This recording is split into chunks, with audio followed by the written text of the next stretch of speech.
Over the weekend, a viral video has caught the attention of everyone online where a black man accuses a white man of being racist because the white man asked him to turn the volume on his phone down.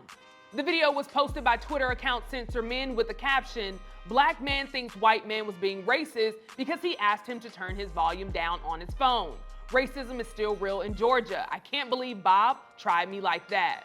Today we have our company hype analysts Capone and Pierre calling to the show to give their thoughts and reactions. But first, let's take a look at this clip. What was it that you was asking me before you interrupted me with my dinner? Because I turned it all the way down for you. Is there a reason why you would ask me to turn my phone down when there's a band playing music that I don't give a fuck about hearing? Do you think it's appropriate for you to ask me, a 33-year-old, a black man, to turn his motherfucking phone down? You shouldn't say a motherfucking thing to me. My hand shouldn't be shaking while I'm eating my motherfucking chicken. Now what you gotta do is talk to do over there and leave me the fuck alone. You won't ask another black man to turn his motherfucking phone down no time soon again. Now, as I mentioned, a lot of people are talking about this online. Pierre, I'm gonna come to you first. I wanna get your reaction. What are your thoughts? Do you think the white man was being racist for asking him to turn the volume down on his phone? Woohoo! He asked the wrong LGBTQ member to turn his shit down. Well, first of all, no, I don't think he's being racist. I don't like no one being all loud. I don't hear your conversation in a restaurant. I'll ask anybody. It doesn't no matter what color you are, what you look like, size, gender, all that. Why must we have to hear your conversation on your phone? That's why you have earpieces. Okay? That's anybody. That's rude. He was being rude. The brother was being rude. And then you talk about how you ask a 33-year-old man, I don't give a damn if you 28, 27. What the age got to do with that? And then third of all, talk about he didn't want to hear no band playing. You eating at a restaurant that got the band playing, move your monkey ass somewhere else. You tell me, I don't like to hear that band music. Well, then go eat at another restaurant. That music is at that restaurant. He picked the wrong points. No, I don't think it was racist. I think it was just rude that he was having that loud ass conversation that nobody wants to hear when we're out. We don't want to hear your conversation. Yeah, and I'm going to confirm whether it was conversation or music, but I think a lot of people agree with that. Whether you're having a conversation or you're playing music, to have it on speaker in public, it's people don't like it. But Capone, let me bring you in, your thoughts as well. What's your reaction to it? And do you think the white man was being racist for asking him to turn his phone down? Not at all. You could tell the white man didn't want no smoke, and it was his music. It wasn't a conversation. It was his music. And as Pierre said this, the LGB was showing off. The LGBTQ. He just picked a member. Oh God! He was just extra over it, and cursing and all that. And I don't know if it was children in the restaurant or women around, but I just think that it was very inappropriate for him to even go there and do what he did. Now, Capone, let me ask you this. Let's say because it happens, right, where you're out in public and whether you hear someone talking on speaker or have their music up or playing videos out loud, how do you respond in situations where, you are at a restaurant or somewhere and someone's playing loud music or have something on speaker? How do you respond to situations like that? I don't respond. I'm on my damn business. I mean, people have freedom to talk, and you don't know if the conversation is heated or whatever. That ain't none of your business what's going on. Just try to ignore it. And I think that that's the best solution. And the more that you say something or interact with it, the louder or it's going to escalate. So I personally would just mind my business. Absolutely. Unless it came to a situation where I'm with my kids or I'm with a young lady and a person is just cursing too much, I might say, bro, I got my child, I don't want him to hear that or whatever. That's as far as it would go with me. Pierre, let me bring you in. I know you said that's something that you don't like either, especially when you're out in public. How do you respond to situations like this? Would you respond the way the white man did and, ask him, hey, can you turn your music down or turn your phone down? If you are being loud, excessive, music playing in a restaurant that wasn't part of the restaurant music, or your conversation is loud, I will then do my white half and go get management, okay? I'll go get management. My white half will go get management and we'll solve that. I'll get up with my white half, okay, and go talk to that manager and say, get this nigga out of here, or this white man, whoever's making too much noise.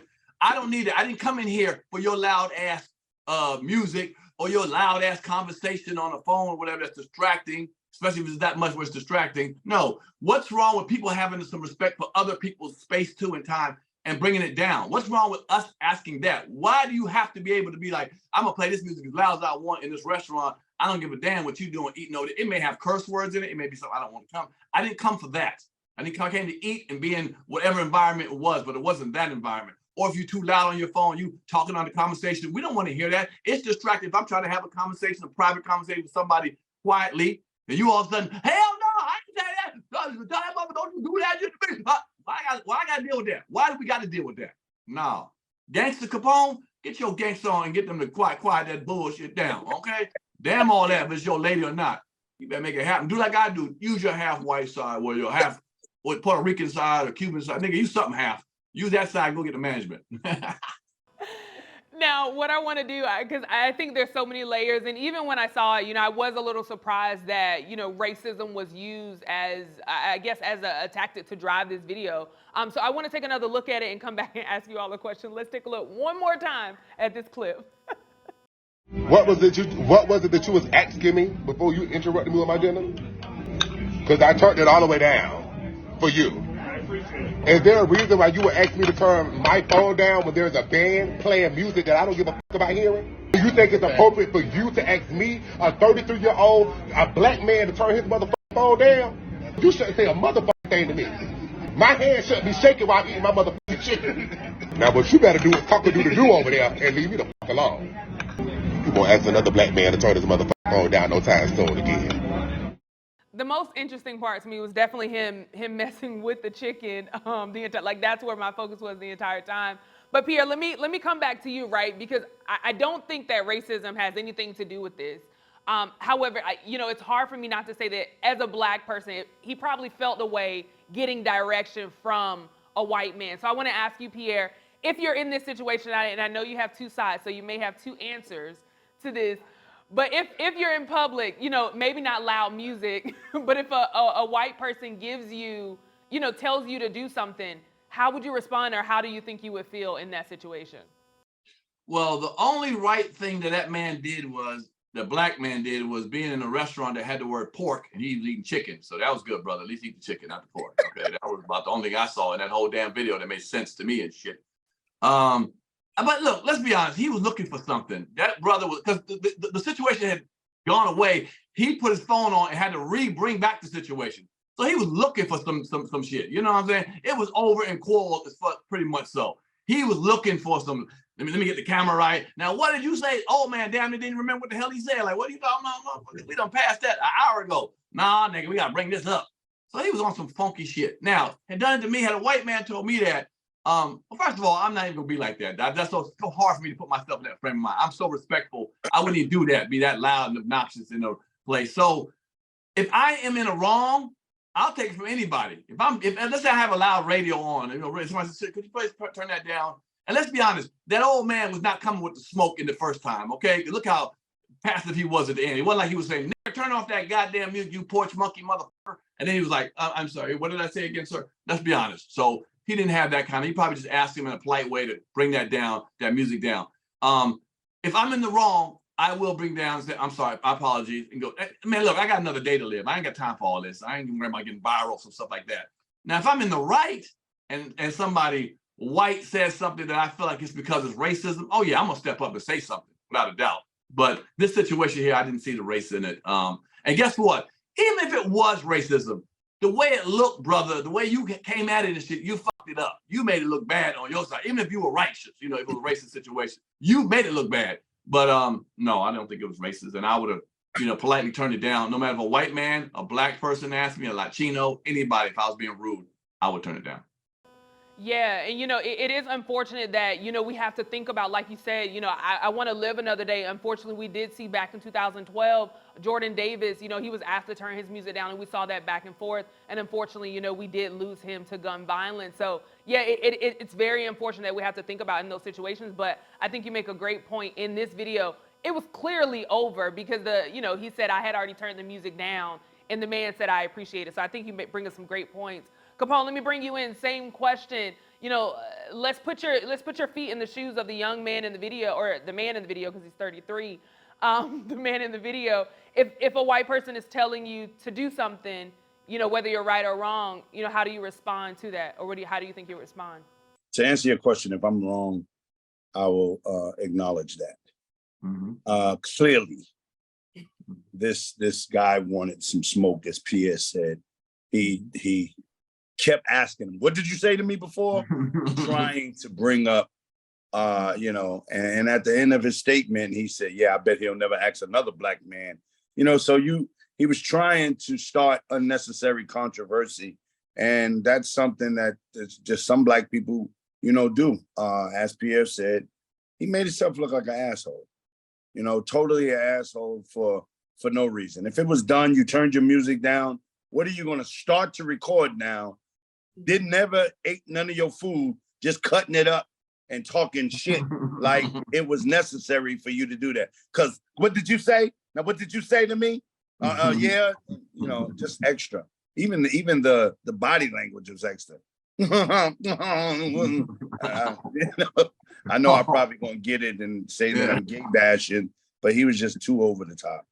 Yeah, come on, let me ask you this. Do you think it hurts us when we see, other black people use racism in situations, like this, where it's obvious that it has nothing to do with racism? Do you think it hurts us when we see racism being used in situations that it doesn't apply? Like hell no, because this is just a small part of the real racism that goes on in this world. Yeah, he might have overdid it, but trust me, it's a whole lot more shit going on where racism does show precedence over everything. Yeah, no, I couldn't agree. Pierre, same question to you. What do you think? Do you think it hurts, what we're trying to do when we're bringing bringing light to racist situations? Do you think situations like this hurts us when black people use racism when it doesn't apply at all? Yeah, it's the cry wolf effect. It may not bother us, us black people, but because remember, when we're talking about racism, we're not really talking about amongst ourselves. We're talking about what other races say to us and think of us. So when they see that, another person outside of us see that, they may say, yeah, y'all are really sensitive over anything. Y'all bring up any time. And they may not be champion, to help. Because we need everybody to help us get rid of racism. Everyone needs to work this collectively. And if it's someone else outside of our race that, we're asking for, that's what we're asking to help stop racism. We're not talking about amongst black people on black people. We're talking about other races. It's not necessary. Stuff like this it doesn't help. It doesn't help the movement. This video here, like Capone said, it's a small little thing in a big situation, but those who don't want to support and help racism, black people, trying to fight for their racism, they may hang on to this, and we don't need anybody to hang on anything that's not going to help stop racism, especially amongst black people, for black people. Yeah, one more question before we close out, Pierre. Do you think there was any validity in the video, of him feeling away, or, maybe not his reaction, but do you think he was valid in his feelings at all? I think he was frustrated in his feelings. Remember, we didn't see the beginning of it. We didn't see how it all started out. But like I said, I'm quite sure that white man did not bring the smoke with him telling him to turn it down. He may have been like, sir, could you please turn that down? Well, I don't know. You can say his second body language, and I don't think he went from up here to down here real quickly. So in that video, what I saw, our eye test, what we saw, we can only judge by what we saw. We can't talk about what happened before that necessarily. We don't know 100%. But the validity he had, I think he was just tired. Black people are tired, just tired of hearing it, especially somebody outside of our race, because I'm quite sure if a older black man would have said it to him, he wouldn't have that same, feeling. He might have just been, all right, sir, cool, all right, and turned it down. But, we're just tired of hearing white people tell us what to do. Even if we're wrong, we're tired of it. The big picture is like, man, you've already showed us too many times when we were right, what to, that you didn't want us to do something, white man. And so we're pissed off of that. And as soon as a white man or a white woman open their mouth, we're on 10. It is, and who's to blame? Them. They've done so many years of saying bullshit to us that, we're tired of it. And sometimes, unfortunate incident like this, a white man who don't have really no beef gets caught underneath it. So, yeah. So that's, I think, that kind of encouraged. Yeah, no, I think you bring up great points. Capone, do you have any thoughts on that? Do you think there was any validity in what the man was feeling? I think to me, there was just something to have people talking, and he did a good job because look who's talking about it, us. Whether we agree or disagree that it was racism, he said his point to make it clear that he wants this to be spreaded out, and we doing it. So that's the way I look at it. Yeah, no, if views was what he wanted, he surely got it for sure. Well, as always, I appreciate you two for chiming in on this topic. Before we head out, I'd like to know what you have going on, as always, every Monday, Tuesday, Wednesday. Mr. Pierre, I'm starting with you. What do you have coming up? And of course, how can people follow you? Well, y'all know it, but y'all can follow me at Comic Pierre. That's COMICPIERRE. I will be at the Arlington. Improv. No, I'm sorry. I'll be in Florida. I'll be at the Lauderhill Theater. Me, Joe Torre, John Hinton, Daphne, a whole bunch of people are going to be there this weekend. Come check us out Saturday night. If you're in the Fort Lauderdale area, come check me out doing stand-up comedy. And this week's guest on the Pierre's Panic Room is my man Alex Thomas. Got crazy stories. Y'all seen him in a lot of movies. So check him out. Check it out if you can. But that's what we're doing this week. Florida. I'll see you in Fort Lauderdale this Saturday, y'all. Absolutely. Capone, let me come to you. What do you have coming up? And of course, how can people follow you? You can follow me on Instagram, Comedian Capone. I just did 4 shows at Comedy in Harlem. Very, very great shows. Audience came out to support. This weekend, I'm actually taking off to go spend some time with my little son and just try to, catch up on little things because I've been very, very busy. But right back in May, I will be starting right back again with Long Island, Charlotte, Houston, and Detroit. So yes, and if you can't spell Comedian Capone on Instagram, please don't follow me. Thank you. Appreciate you. Thank you all for chiming in on this topic, but you heard from us. Now we want to hear from you in the comments below. What are your thoughts about a black man accusing a white man of racism for checking him over his loud phone? For Comedy Hype News, I'm Symphony Thompson. Put it in those comments. Yeah. Culture sounds like black hands, coating your face in Vaseline like, boy, take those off and put on your good jeans, like put on your good shoes. And the riches in our genetics are not something that we get to choose. But when they stop you and they ask, what has the ability to create all of that? I hope you tell them. It's because my mama black.